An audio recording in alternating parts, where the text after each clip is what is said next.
From a controversial new surveillance bill in Pakistan to fresh tensions over the Indus Waters Treaty, fuel supply changes in India, a worsening dengue outbreak in Bangladesh, and a widening corruption probe in Sri Lanka, here are the top stories from around South Asia. Nearly 78 years after independence, Pakistan's Punjab government is facing criticism over a proposed law that opponents say echoes the powers once exercised under colonial rule.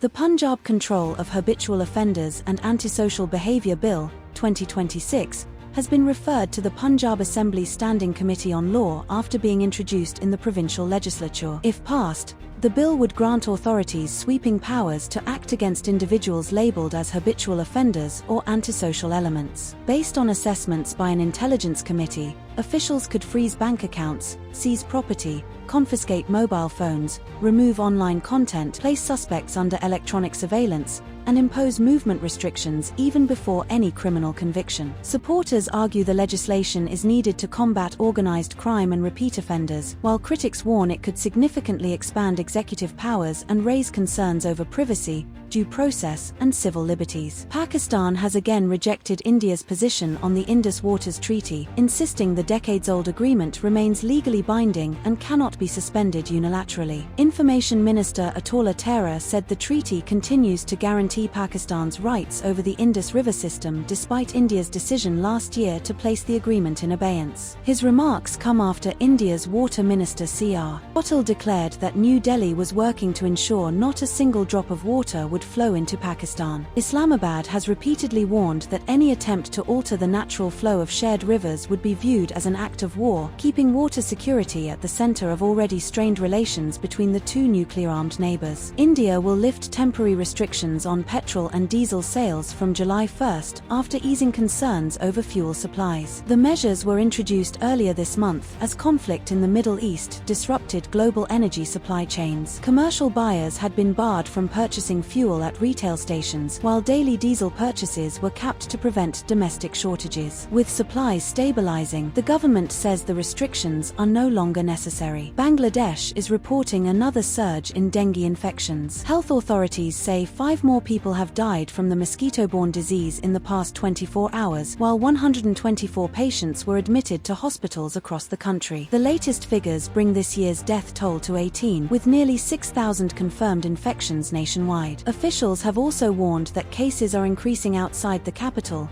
Dhaka, raising concerns about the spread of the disease during the monsoon season. Sri Lanka's anti-corruption investigators say more arrests are expected as they expand a major bribery investigation linked to alleged organized crime figure Nadan Chinthaka Wickramaratne, better known as Harak Carter. The inquiry is examining allegations that large sums of money were paid to politicians, lawyers, and senior police officers in exchange for protection, preferential treatment and influence over legal proceedings. Authorities are reviewing financial records, witness testimony, and alleged links between organized criminal networks and state officials. Investigators say the alleged bribery network could involve hundreds of millions of Sri Lankan rupees, making it one of the country's most significant corruption investigations in recent years. Those are the latest headlines from around South Asia. For continuing coverage of these stories and more regional developments, stay with us.